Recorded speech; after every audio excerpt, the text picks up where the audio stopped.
해주셨습니다. 감사합니다. 안녕하십니까. 시간 내주셔서 고맙습니다. 예. 패널들도 다 눈에 익으시죠? 예. TV에 많이 보셔서. 그렇습니다. 예. 저도 처음 뵙는 건데. 저는 앵커님을 아주 많이 뵀습니다. 저도 많이 뵀어요. 뭐 박경정님 뭐 어려서부터 많이 뵀습니다. 어려서부터. 한방 먹이시는데. 아닙니다. 예, 나이 좀 됐습니다. 예. 아이고 아닙니다. 예. 경찰 경력이 얼마나 되시죠? 제가 한 22년 정도 됩니다. 22년. 예. 예.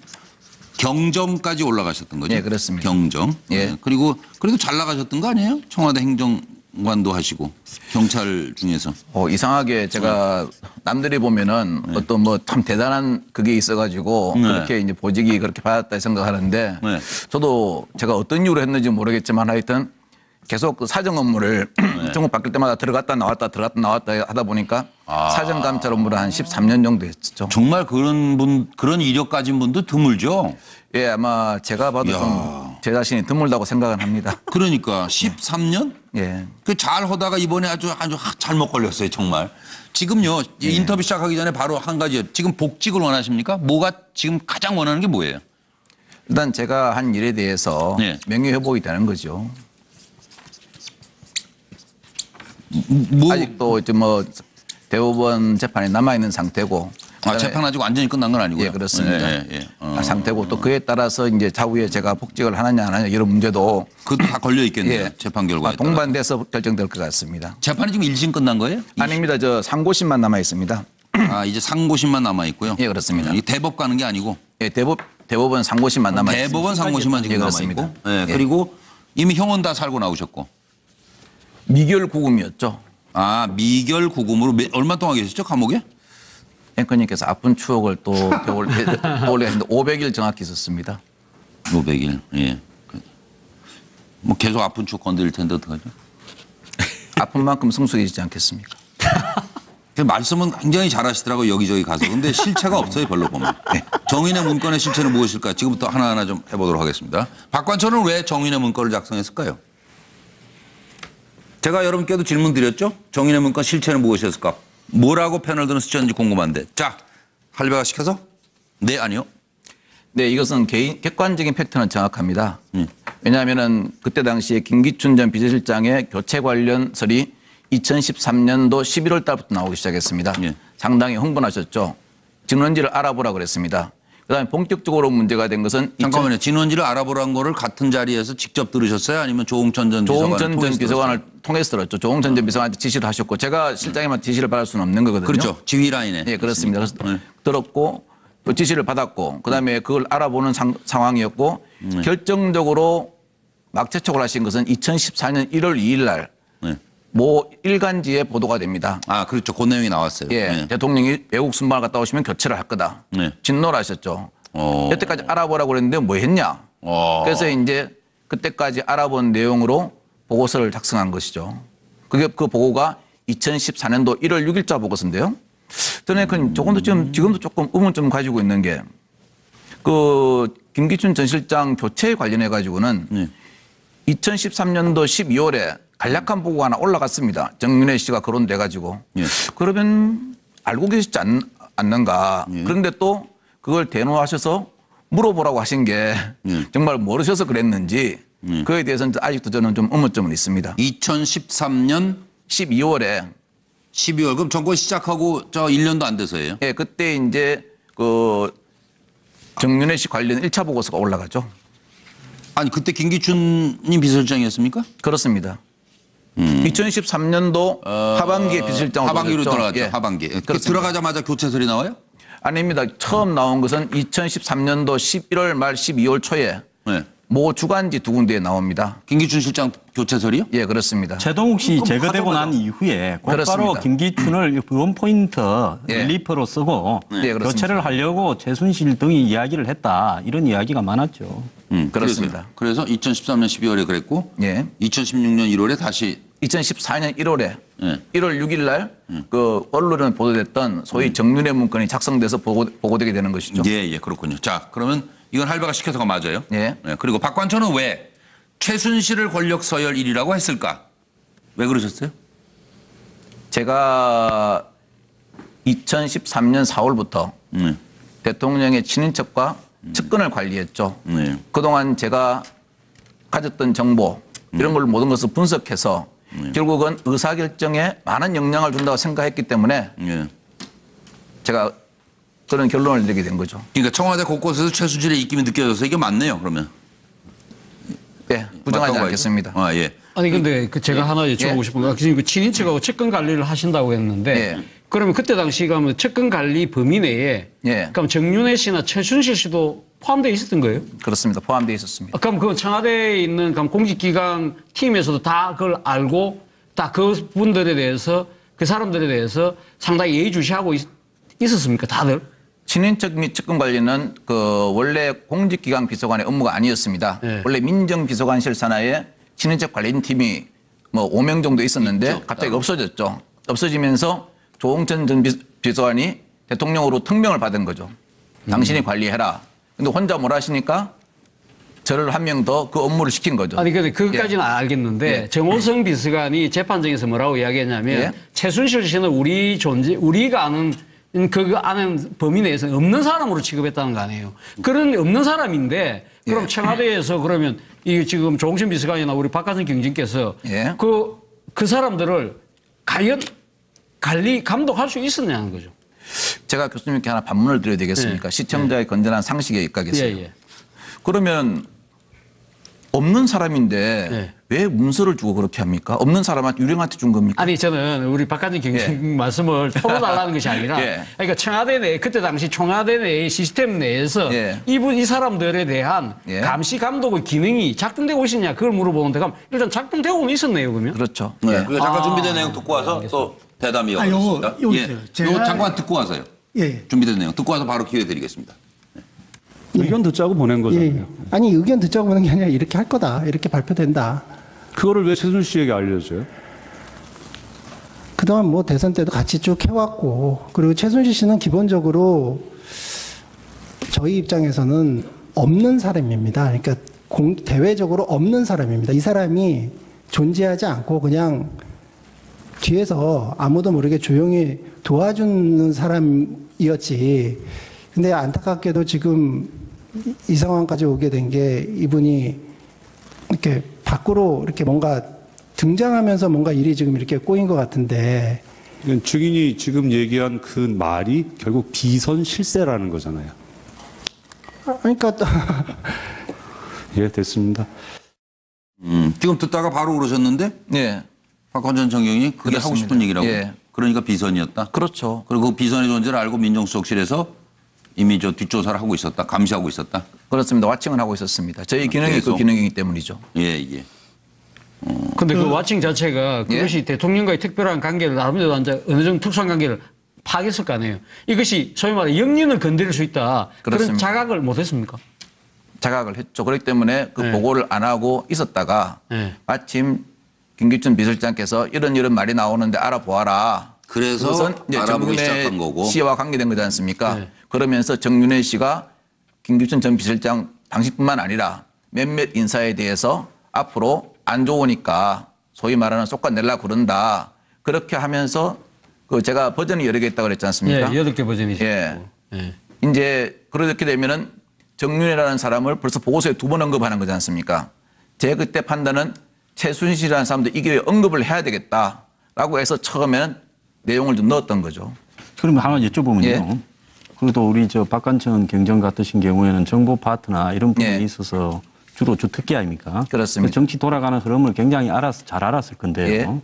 당시에 최순실이 정윤회가 이제 실세고 그 밑에 3인방을 데리고 있고 사실 정권의 나머지 계급은 별 의미가 없는데 김기춘 실장한테 이런 부분을 보고했을 때 보고한 사람도 다칠 수 있는 위험이 있다 이런 생각은 안 해봤느냐. 또 김기춘 실장이 과연 그 보고를 받고 그 문제를 가지고 이 박근혜 대통령한테 보고를 해서 그런 문제를 시정할 수 있다고 생각했느냐. 또 박근혜 대통령은 과연 단죄를 할 거라 이런 생각을 했느냐. 그런 한마디로 눈치 없이 조사했다, 보고했다 그 얘기 아니에요 지금. 한번 들어보시면 또 다른 말씀입니다. 그러니까. 저도 이쪽에 사정 쪽의 경험이 하루 이틀 아니기 때문에 이게 영리라는 생각을 했었죠. 그리고 그게 이제 다른 문건들은 보통 한 2-3번 고치시는데 6-7번을 고치지거든요.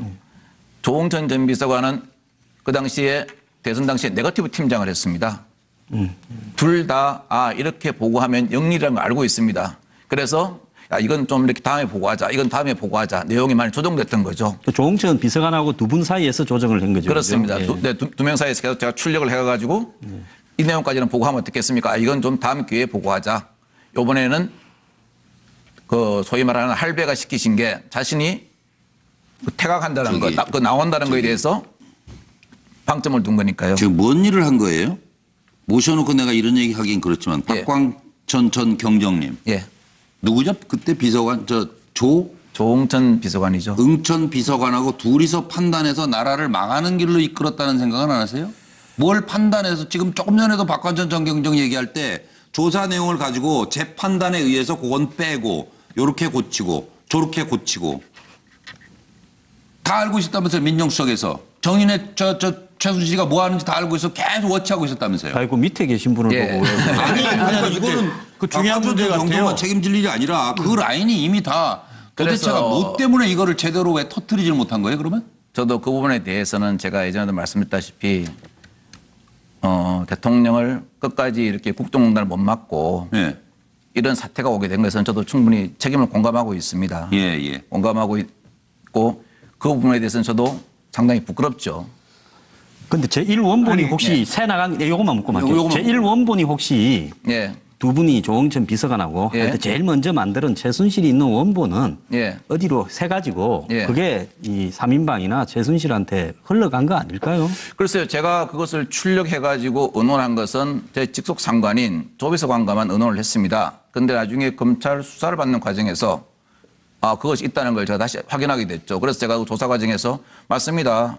이 문건은 6, 7번 정도의 수정을 거친 문건입니다. 라고 제가 말씀을 드렸습니다. 위에는 다 봤네. 잠깐만 그 기회를 김동훈 대표 너무 오래 기다렸어요. 2014년, 15년 처음에 정윤회 문건이 일어나고 나서 권력서의 1위, 2위, 3위 이야기 나고 나서 예. 국민들이나 저도 상당히 궁금했던 게 이전에도 비선 실세는 많았어요. YS 대통령 때 김현철도 그렇습니다. 있었고 예. MB 때 이상덕 또 있었고 이 DJ 때 건너갑도 있었고 예. 하지만 그런 사람들을 권력 서열 1위라 하지 않거든요. 네. 지금 이야기 들어보니까 사정 경험만 해도 13년이나 계셨다는데 그럼 전체적인 어떤 판단이나 이런 부분들이 굉장히 그 노숙하실 건데 권력 서열 1위다. 예. 이거는 대통령을 제끼고 대통령을 3위라 그랬지 않습니까? 예, 그렇습니다. 그게 전부 다 이해가 안 되더라고요, 이게. 뭐 때문에 국정 개입을 했다. 지금 현재 드러난 국정농단 사태에서 최순실을 한 걸 암만 극대화한다 하더라도 그걸 갖다 대통령을 제끼고 권력 소유 1위다 할 수는 없거든요. 그러니까 한마디로 간단히 얘기하면 겁도 없는 거 아니에요. 어떻게 그런 얘기를 보고서 했어요? 그러니까 제가 500일을 갖다가 반성했다. 아니, 제 말은 권력 서열 1위라 한 근거가 뭐였노 이거죠. 그러니까 근거가 그 뭐였습니까? 근거가 뭐예요? 그런데 제가 이제 뭐 앵커님께서 바라시는 거는 속 시원하게 어떤 사례를 다 말씀드리는 건데 네. 저는 그렇게 생각합니다. 제가 이 민정 업무를 하면서 예. 여태까지 몸에 체득한 건 그것입니다. 민정이라는 것은 사관은 대관 같은 것입니다. 예. 대관들은 자기 직에 있을 때 예. 목이 부러져도 붓은 안 꺾고 상소문으로 말하는 것입니다. 대관이 밖에 나와서 내가 있을 때 안에서 구중궁궐에서 이런 일이 있었다고 떠들면은 저는 그건 대관의 인물 아니라고 저는 그렇게 생각하고 있습니다. 그렇기 때문에 제가 여러 가지를 자세하게 말씀 못 드린 부분은 조금 뭐 시청자분께서도 좀 양해해 저도 하나만 좀 궁금한데요. 네. 기본적으로 이게 제대로 작성됐더라면 네. 이게 최순실 게이트라고 하는 것을 미연에 방지할 수 있었지 않았겠느냐. 그런 측면에서 본다면 설사 최순실이 키맨이라고 하는 것을 네. 알고 있었던 것인지 예. 아니면 조준을 잘못하고 있었던 것인지 또 설사 알았다면 정윤회와 최순실의 국정농단의 또 정도라 그럴까요? 그 부분은 그 당시 어느 정도로 파악하고 있었던 것인지 그게 좀 궁금하더라고요. 그래서 여기 다음 질문이 그거예요. 지금. 네. 박관천은 왜 네. 최순실 문건이 아닌 정윤회 문건이라고 했을까? 답은 정윤회 문건은 언론이 만든 네이밍이다. 그 어떻게 된 문건의 원래 그 제목은 청 비서실장 교체 관련 VIP 최측근 가로 열고 정윤회 동향 이런 문건이었죠. 그러니까 VIP 최측근 괄호 열고 그 안에 예. 이름이 정윤회예요. 예, 그렇습니다. 네, 맞아요. 예. 그렇게 내용과 제목이 계속 바뀌어 나가죠. 그리고 정윤회 문건이라는 네이밍은 제가 다른 게 아니고 나중에 그 문건이 언론에 공개되고 예. 그 문건을 소위 이제 사람들이 알기 쉽게 하는 의미에서 아마 정윤회 문건이 된 걸로 저는 그렇게 알고 있습니다. 아니 근데 지금 보고서에 갈로 열고 지금 그 정윤의 동향이라고는 표현. 최순실 동향이 아니고. 최순실 동향이 아니고. 아니죠. 그 왜 그러냐면 처음에 하명받은 자체가 대통령 비서실장을 교체한다는 말을 누가 자꾸 하느냐.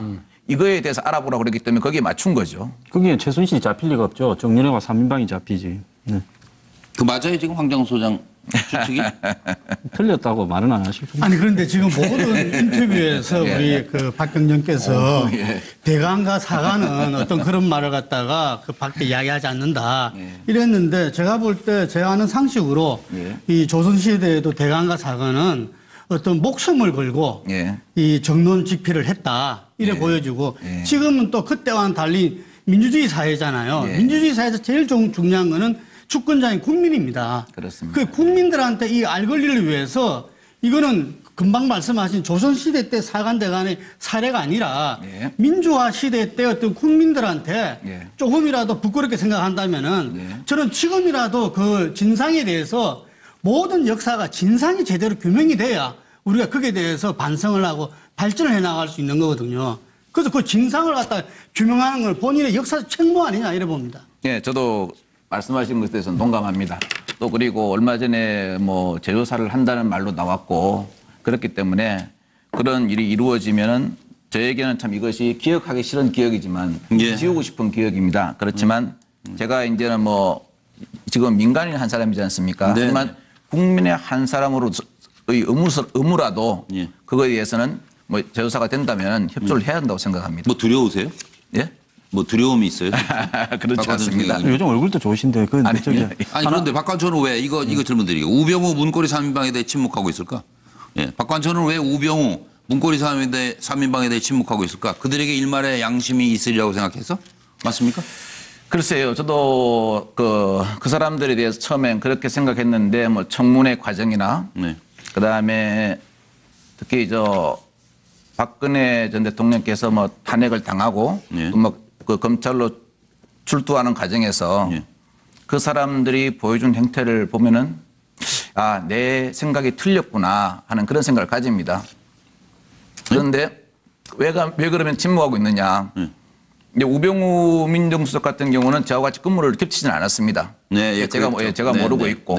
그 다음에 소위 말하는 문고리 3인방에 대해서는 저는 그렇게 생각합니다. 지금이라도 스스로 고해성사를 해야 되지 않나 생각합니다. 왜냐하면은 정부에서 고위직 비서관을 지냈고 측근 비서관을 지냈습니다. 측근 비서관을 지낸 사람들 전부 다 국민들이 알고 있는 사람들입니다. 이 사람들이 지금은 어디 갔는가 잠적해서 흔적도 보이지 않습니다. 국민들 그 사람 고위공무원 1급으로 봉급 주었습니다. 국민들이 얼마나 개탄스럽게 느끼겠습니까? 저는 지금이라도 스스로 잘못된 부분에 대해서는 이야기해야 한다고 생각합니다. 그 세 사람 중에 누가 제일 잘못 많이 했어요? 그것을 제가 뭐 수사기관이나 사법기관이 아닌 제가 누가 잘못했는지 저울에 추를 놓고 본다는 것은 옳지 않다고 생각합니다. 뭘 잘못했는지 한 가지만 얘기해 주세요, 그럼. 세 사람이 뭐 잘못했다면서요. 계속 뭐 근거도 없이 그 사람들 잘못했다고 고해성사하라고 그러면은 박관철 전 경정님 이거 책임지셔야죠. 왜 검찰에 가서 검찰 신뢰 안 합니까? 아, 저 신뢰하죠. 예, 검찰에 가서 다 물었어요? 묻지를 않았습니다. 뭐라고요? 묻지를 않았습니다.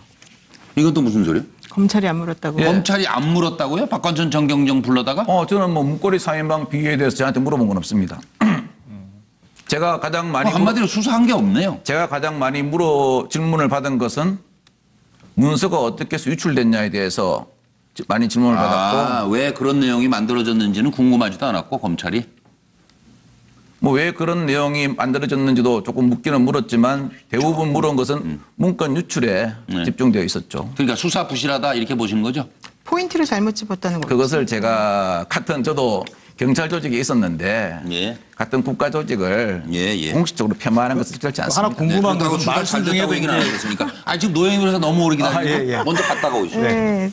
그 지금까지 나와 있는 수사 결과 중에서 가장 왜곡되어 있다. 그래서 꼭 밝히고 싶은 중요한 진실이 있다면 그게 뭡니까 정확하게? 저는 그렇게 생각합니다.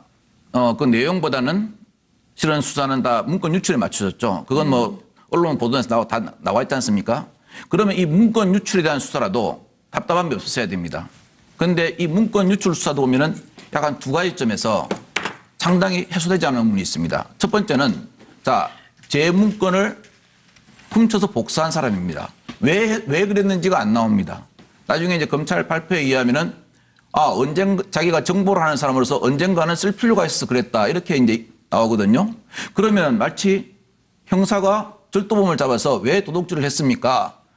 지금은 뭐 필요하지 않는데 언젠가는 돈이 필요할 것 같아서 절도를 했습니다. 이게 과연 상식에 부합하는지 저는 이게 좀 의문점이고요. 그 사람은 처벌 받았어요? 잠깐만요. 예, 또 하나 의문점은 말씀하세요. 그 사람은 처벌 받았어요? 그러면 훔쳐서 복사했다는 그 사람? 예, 그 사람 처벌 받았죠. 처벌 받고 본인도 받고. 그리고 이제 언론에 유출된 사람은 좀 안타깝지만 명을 달리했고, 그리고 가장 또 하나 문제는 국민들도 가장 다 알다시피 그 유서에 민정의 회유가 있다고 되어 있지 않습니까? 그다음에 회유를 받은 사람도 회유를 받았다 그러고 또 회유를 한 사람까지 누가 나왔습니다. 그런데 그 사람이 누구의 지시를 받아서 어떤 회유를 했는지는 아무 밝혀지지 않았습니다. 그래서 그런 부분은 상당히 문건 유출에만 한정져서 볼 때도 좀 아쉬운 부분이 있죠. 아니 근데 문건 유출 관련해서 항일 경위가 인터뷰를 한 걸 보니까 예. 그분이 복사를 해서 최경락 경위한테 준 건 맞지만 최경락 경위가 기자한테 줬는지 안 줬는지는 안 밝혀졌죠. 자신이 그러니까 거기 회유를 받아가지고 결국 그 때문에 그분들이 처벌을 당하고 또 구속이 되고 물론 영장이 기각되고 난 뒤에 나와서 이 극단적인 선택을 했다는 거 아닙니까? 그래서 한일 경위의 이야기를 들어보면 결국 최경락 경위도 주지 않았다는 그런 뉘앙스의 인터뷰더라고요. 딱 부러지게 말은 안 했는데. 그런데 그 부분에 대해서 저는 그때 거기에 당시에 대해서 잘 모르시네요, 그러면. 저는 왜냐하면 한일 경위하고도 뭐 일면식이었고 최경락 경위하고도 일면식이었기 때문에 사람 만나보지 않았습니다. 그래서 대답을 안 들었기 때문에 알 수가 없고 그 당시에 저도 수사 대상이고 제가 구속돼 있었지 않습니까? 제가 그 부분을 알 수 있는 방법이 없었습니다. 그런데 사실은 그 경위밖에 안 되는 분들이요. 이게 그래도 경찰 공무원에서 정보 분실에서 근무를 하면 세상 물정은 흔한 분들인데 그걸 언론사에 줘서 언론사에서 일면의 탑으로 보도를 했을 때 자신에게 올 실익이 거의 없고 또 출처가 또 그런 문건의 성격으로 봐서 쪼아올 건데 그런 행동을 했을까 하는 부분이 첫째는 그게 굉장히 의아스럽고요. 제가 그 부분을 수사받으면서도 검찰이 이야기했습니다. 난 참 그 부분은 이해가 안 된다라고 이야기했습니다. 그리고 그다음에 아시는 것 다 쓴 게 아니라 그 첫 문건 원안에 8번 수정했지만은 상당한 부분을 줄여가 그 원안도 굉장히 작은 부분만 썼죠. 왜냐하면 압구정동 그 중국집에서 만나서 어쨌다는 거 그런 정황들은 대부분 지금 입증이 다 되고 있지 않습니까? 그렇습니다. 그래서 다 안 썼을 것 같은데요. 썼으면 그것만 썼을 리가 없죠, 그죠? 제가 뭐 다른 언론에서 나와서 말씀드린 것처럼 내용이 한 40% 정도는 이렇게 우리가 톤 다운이 된 거죠. 원안도 그렇죠. 원안과 비교했을 때. 검찰에는 그 3인방에 관한 내용이 중에도 상당히 다운이 됐다고 보는데 그렇죠. 3인방에 관해서는 저기에 굳이 자세하게 거론할 필요가 없었죠. 다른 왜냐하면 보고서가 올라간 게 있었기 때문에요. 검찰에 8개 문건이 있다 그랬는데 검찰에서는 4개밖에 없다. 박건선 경장이 잘못 말한 거다 이렇게 지난번에 발표하지 않았습니까? 그 점에 대해서는 어떻게 생각하십니까? 글쎄요. 서로의 각기 다른 주장을 하는 것에 대해서는 상식과 증거에서 판단을 해야 되지 않겠습니까? 제가 그때 조사받은 조사 내용을 보면은 이제 문건을 갖다가 보여주면서 저쪽에서 청와대에서 받은 거더라고요. 그래서 제가 보고 맞습니다. 이건 6, 7번 6, 7번 고쳤습니다. 계속 그 민감하기 때문에 계속 수정 과정을 거쳤습니다라고 제가 진술한 게 있습니다. 본인이 조사받을 때 그 8가지 버전을 다 하나씩 봤습니까? 아니면은 그냥 한 가지 문건을 보고 이거 8번 고친 내용입니다. 이렇게 대답했습니까? 봤죠. 저한테 보여주면서 버전을 이걸 다 작성한 게 맞느냐. 그리고 작성한 게 많다. 왜 내용이 다르느냐. 그래서 한 6, 7번 고쳤습니다. 왜냐하면 워낙 민감한 문건이기 때문에. 그러니까 8개를 다 봤다는 거예요, 본인이? 그 조사 받으면서? 제가 그 7건인가 8건인가 되는데 그걸 봤죠. 그래서 제가 그걸 보고 이건 6, 7번 수정을 한 겁니다라는 진술을 했습니다. 그러니까 지금 말씀하신 게 되게 중요한데 그거는 검찰이 주장한 내용이랑 달라서 지금 배치되는 거죠. 그래서 제가 말씀드리지 않습니까? 서로 상반된 주장에 대해서는 지금 나와 있는 어떤 문건 증거, 제 진술 그때 당시에 진술 줘서 제가 몇 년 후에 이런 일을 알고 그렇게 거의 허위 진술을 할 확률은 없지 않습니까? 그렇기 때문에 그 당시에 조서된 조서와 상식으로 판단해야 될 문제라고 생각합니다. 시간이 벌써 7시 11분을 넘어가는데 뭐 새로운 게 나왔어요? 그게 아니라 박 전 경정 모시고 인터뷰하면서 우리가 새로운 게 나왔어요. 지금 하나도 안 나왔죠, 사실. 제가 궁금한 게 있는데요. 저는 진짜 궁금한 거 물으세요. 진짜 새로운 궁금한 겁니다. 것만. 네. 이제 오늘 이제 언론보도를 통해서도 확인됐습니다만 네. 우병우 그 이른바 처가 땅 넥슨이 이제 구입한 것이 우병우 처가 네. 이제 알고 있었다는 알고 있었다는 이런 예를 들면 이런 정도의 관심 사안들은 청와 민정수석실 같은 데서 충분히 사실관계를 파악하고 있었을 것 같은데요. 저는 제가 파악하고 제가 직접 경험한 것 외에는 추측성 발언을 하지 않습니다. 네. 그것은 그래서, 예. 민정에서 근무하는 사람들이 추측성 발언을 하면은 그것만큼 위험한 게 없습니다. 네. 제가 눈으로 보고 현장 확인하고 증거를 가지고 있는 것만 보고서로 옮기고 말을 하는 겁니다. 잘 됐어요, 그러니까. 제가 정말 박관천 전 궁금한- 경정님께 제가 한두 가지 여쭐게요. 그러면은 그 식당에서 정윤회하고 십상시들이 만났다는 걸 눈으로 보고 직접 확인하셨습니까? 현장 확인 절차는 거쳤죠. 그런데 뭐 제가 그걸 갖다가 방문해서 그런 일이 있었다라는 여러 가지는 현장 확인을 조금 거치긴 거쳤죠. 그러니까 누가 갔든지 간에 예. 박경정이 직접 가시진 않았더라도 예. 현장 확인은 된 내용이다. 현장 확인은 거쳤죠. 네, 그러니까 여기저기서 주워 들어가지고 그냥 짜깁기 해가지고 소설 쓴 거 아니다. 제가 그때 그렇게 소설 쓸 만큼 시간이 여유가 없었습니다. 그때 제가 듣기로는 예. 그 식당 근처에 일하는 사람이 예.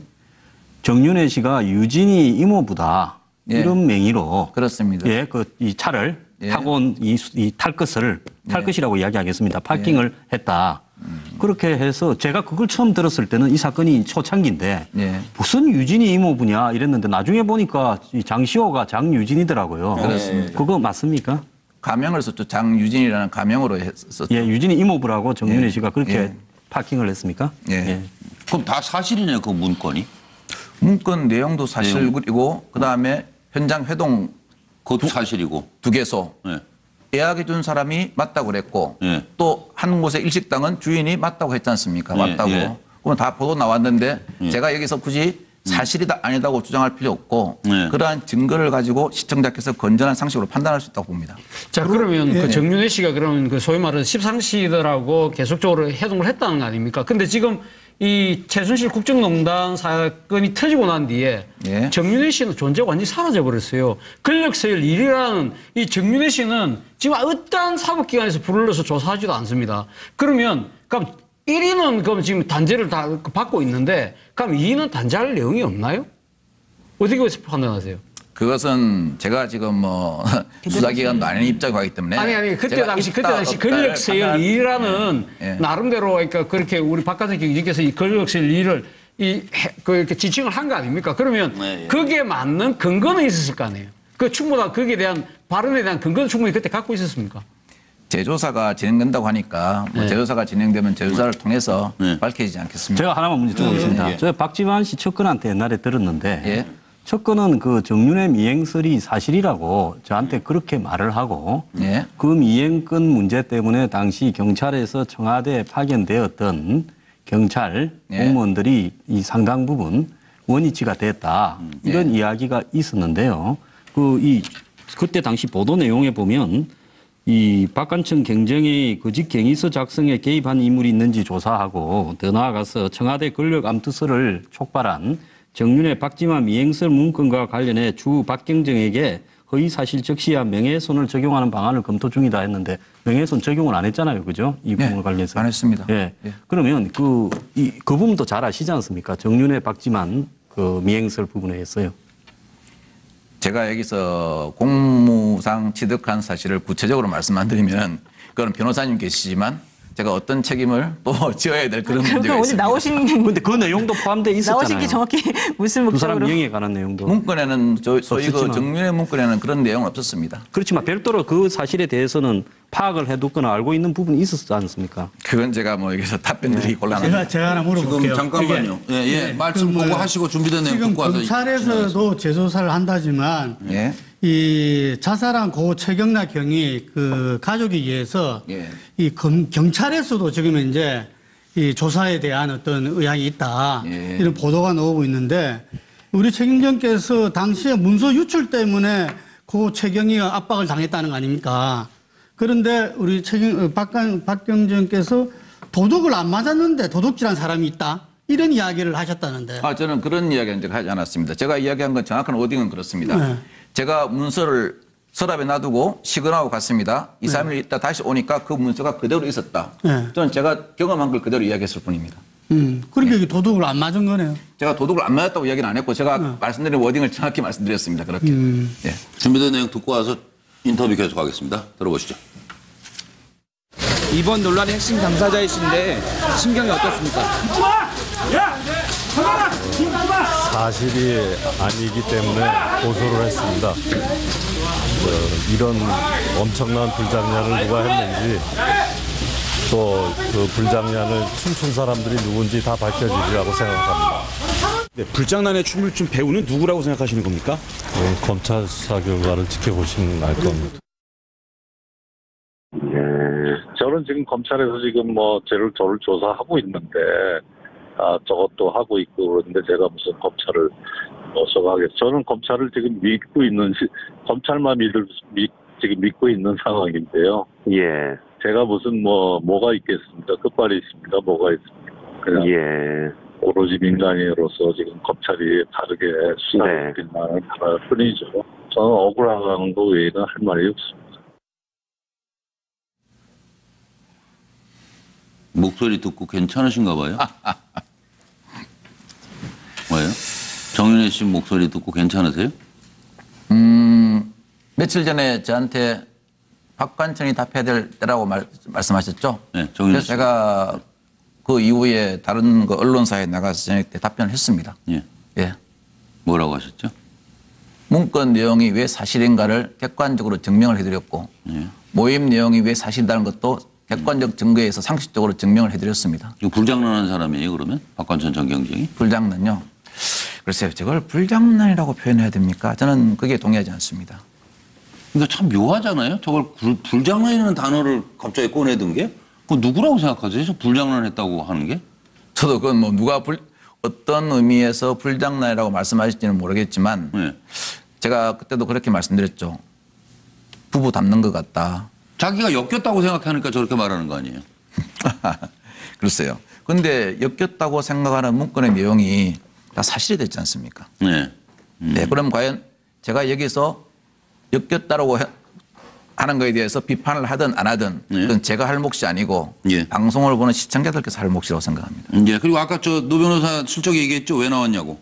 박관천 전 경정 얘기. 지금 법적으로 문제돼서 말 안 하고 이래서 말 안 하고 하려면 뭐하러 질문에 대답을 거의 안 하시고 다 알고 있는 내용만 다시 반복하신 거여서 그러면 오늘 나오신 사실 우리가 궁금해하는 것에 대한 답은 하나도 못 들은 셈이니까 정확하게 나오신 목적이나 하고 싶은 말씀이 정확히 뭔지 좀 차라리 차라리 솔직히 말씀해 주시죠. 제가 저희가 물론 섭외를 해서 나오신 거죠. 본인이 안 나오겠다는 거. 제가 본인이 답할 수 있는 거 하나 여쭤보겠습니다. 아니 잠깐만 질문에 답을 한번 질문에 해보시고. 대해서 답을 해주셔야죠. 제가 뭐 지금 이 단계에서 말씀드릴 수 있는 것은 여러 번 뭐 나와가지고 다 이야기한 걸로 제가 지금 생각하고 있습니다. 물론 이제 시청자분들께서도 더 상세한 걸 알고 싶으시고 또 다른 분들도 그렇고 그 심정은 저도 충분히 공감하고 있습니다.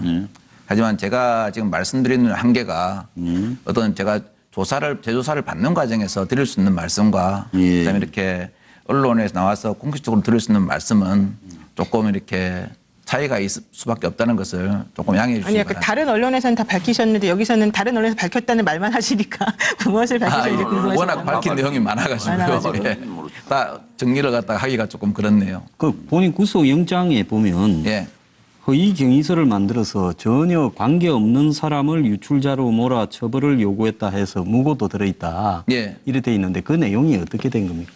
그 내용요. 처음에 2014년도 4월 5월에 청와대 행정관에 대한 그 보도가 나옵니다. 그때 바로 저를 찍더군요. 근데 제가 그때 아니라는 문자 내용을 가지고 있었거든요. 제가 아니라는 결정적인 증거를 가지고 있었습니다. 아니라고 그랬는데도 저를 보고 하면서 뭐라고 했냐면은 진범을 찾아내지 않으면은 당신이 진범이다라고 그런다. 청와대 분위기는. 그래서 제가 진범을 찾아내기 시작했습니다. 그래서 당시에 그걸 보도했던 이제 그 기자분과 접촉을 해서 청와대 문건이 나가고 그다음에 이 문건이 어떤 경위로 나갔는가에 대해서 제가 다 이야기를 들었죠. 깜짝 놀랐습니다. 그래서 제가 바로 조홍천 비서관을 찾아가서 이게 큰 문제가 있다. 이건 빨리 청와대 보고해서 이에 대한 조치를 취해야 된다. 뭐 조치를 취한다는 게 어떤 면 보면은 시청자께서 볼 때는 막는다, 뭐 언론을 막는다 이렇게 생각할 수도 있겠지만 이제 공무원이 몸에 밴지 않습니까? 그러면 이거는 어쨌든 민감한 건이기 때문에 더 이상 언론에 보도되는 걸 막아야 된다는 게 제 생각이었죠. 그래서 제가 보고서를 작성해 줍니다. 그 들은 내용을 그대로 하고 증거를 회수한 문건하고 그 문건에 대해서 이제 드렸는데 나중에 저 정윤회 문건이 소위 언론에 공개되지 않습니까? 공개되고 어떤 정치인께서 예전에 이런 이걸 유출을 암시하는 이런 한리 법칙 같은 이런 게 있었는데 이런 문건이 보고됐는데 왜 회수를 안 하고 아무 조치를 안 했느냐라고 하니까 그날 저녁 때 바로 저한테 무고죄가 추가되더라고요. 그때 그럼 앞에 게 그 이유를 진술한 거네요. 정윤의 실세는 실세 아니면 최순실 방패막이 어느 쪽입니까? 최순실이 방패막이로 쓰인 거예요? 아니면 정윤회가 실세는 실세였어요? 제가 문건에 제가 보고서에 명시한 대로 저는 그때 제가 지득한 사실과 의하면? 사실과 그다음에 정보 분석 의하면 정보 분석과 제 판단에 의해서 저는 제 양심껏 보고서를 작성한 거죠. 그러면 저게 국정농단의 주체가 주역을 굳이 따지면 최순실과 이제 정윤회가 있잖아요. 그러면 어느 정도 비율인 건가요? 이게 그 보고서에 따르면 예를 들면 5대5 정도 되는 건가요? 아니면 7대3 정도 되는 건가요? 그렇게 뭐 딱딱 수치적으로 말씀드리기가 곤란하지만요. 저 두 분은 그 비선실세라는 그 국정 개입에 대해서는 저는 메비우스의 띠라고 생각합니다. 한 편이네, 한 통속이네 결국. 네, 이게 돌고 돌다 보면 또 이렇게 연결되고 저렇게 연결돼 가지고. 그럼 지금도 연결돼 있다고 보세요? 이 부부가? 뭐 제가 안 본 상태에서 연결되었다고 말씀드리긴 뭐하지만 뭐 여러 가지 공통점이 많더라고요. 그때 당시에 정윤회 씨가 아마 검찰 출석할 때 변호인과 지금 그분이 아마 이경재 변호사가 똑같다는 거죠. 뭐 우연히 일치일지는 모르겠습니다. 제가 뭐 그걸 확인한 건 없기 때문에요. 근데 참 여러 가지 우연 일치가 많네요. 그 조사해 보니까 그때 부부 사이가 좋았어요? 개인적인 사생활에 대해서 제가 어떻게 말씀드리겠습니까? 하나만 제가 여쭤볼게요. 지금 대법원 판결을 지금 남겨두고 계시고 어쨌든 미결구금에서 500일을 채우셨는데 그렇다면은 이제 우리가 형사소송법에서요 재심을 할 수 있는 사유 중에 하나가 나를 유죄로 만든 증거가 잘못된 증거에 의해서 내가 유죄가 되었다. 혹은 뭐 잘못된 뭐 판결이나 이런 것 때문에 유죄가 되었다면 재심을 청구할 수 있다고 되어 있거든요. 근데 지금 말씀하신 거에 의하면 검찰도 수사를 이상하게 한 거고 법원도 사실 잘못된 판단을 한 것으로 지금 보여지는데 그렇다면 이게 재심 사유에 해당이 될 수도 있을 것 같은데 어떠세요? 혹시 그런 의사도 있으세요? 아직까지 뭐 대법원 판결이 안 났기 때문에 확정이 안 됐지 않습니까? 대법원에서 판결하는 것을 저는 왜냐하면은 재판을 받는 입장입니다. 받는 입장에서는 어떠한 일이 있더라도 사법부의 판단은 존중해서 생각합니다. 때문에 판단을 기다리는 입장이지 내가 만약 이렇게 판결하면 이렇게 하겠다 이런 말 하는 것은 자칫하면 사법부를 부정하는 거거든요. 제가 소위 찍히지 않기 위해서 하는 게 아니고 어느 국민이든 저는 그렇게 생각합니다. 사법부마저 부정하면은 이 나라에서 균형이 깨져버립니다. 따라서 사법부는 어떠한 경우에 있더라도 그것이 비록 내 개인의 양심과 다르다 할지라도 사법부와 헌재의 판결은 저는 존중해야 된다고 생각합니다. 점잖은 말씀 이제 됐고. 최순실 문건을 이름을 바꿨다 이렇게 오해가 있는데 맞아요 안 맞아요? 그것은 아닙니다. 그것은 처음에 최순실 씨에 대한 관련된 내용이 상당 부분 좀 있었던 건 사실이지만 그걸 최순실 문건이라고 규정하기는 적절치 않은 것 같습니다. 그러니까 정윤회를 조사하라 해서 정윤회 문건이고 제가 정윤회 문건이라고 말씀은 안 드렸고요. 그러니까 VIP 최측근 바로 정윤회. 그렇습니다. 그러면 VIP 최측근 동향을 조사했었던 건 맞죠? 아닙니다. 처음에 조사를 하명받은 내용은 김기춘 전 비서실장에 대해서 교체 관련 이렇게 교체를 계속 해야 된다고 말을 떠들고 다니고 여론을 불러일으키고 다니느냐 거기에 대해서 조사를 한 거죠. 조사하다 보니까 식당에서 십상시하고 만나고 있었던 정윤회를 알게 됐고 그리고 그 뒤에는 최순실가 있고 그 내용을 넣으면서 당시뿐만 아니고 또 2명이 더 있다라고 제가 넣었죠. 뭐 말씀드리면 뭐 이정현 홍보수석이나 당시 국세청장이었죠.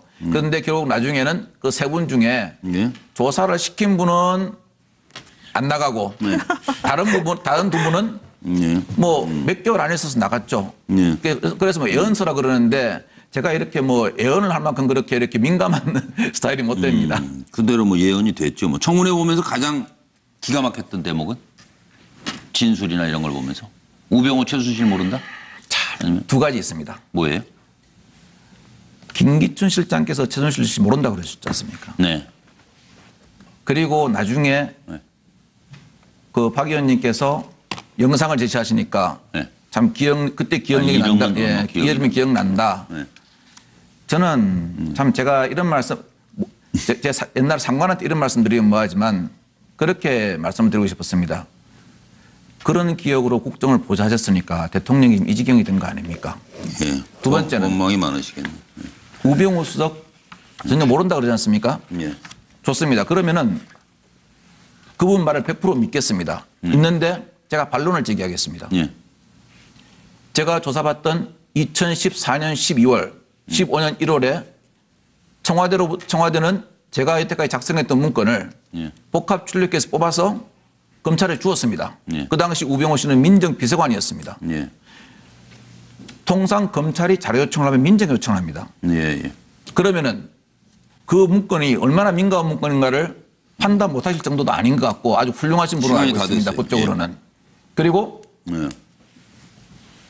그 민감한 문건을 보지 않고 주었다? 예. 이게 저는 가능성이 있냐 이렇게 한번 물어보고 싶습니다. 시간은 다 됐고 건전한 이거 어떻게 해요, 상식이겠어요. 이거. 공부 안 된 거 그냥 덮고 가는 게 나아요, 나라를 위해서? 알려줘야죠. 그렇죠. 정확한 진실이 예, 알려져야죠. 그렇죠. 왜냐하면은 무덤까지 갖고 갈 진실도 있다 그랬는데요. 점점 더 궁금해지고 내일 또 나오세요. 이거 뭐 도저히 안 되겠어요. 왜냐하면 예. 이것도 책임이 있다고 얘기를 했으니까 내일 후반부에 다시 모시도록 하겠습니다. 시청해주신 여러분 고맙습니다.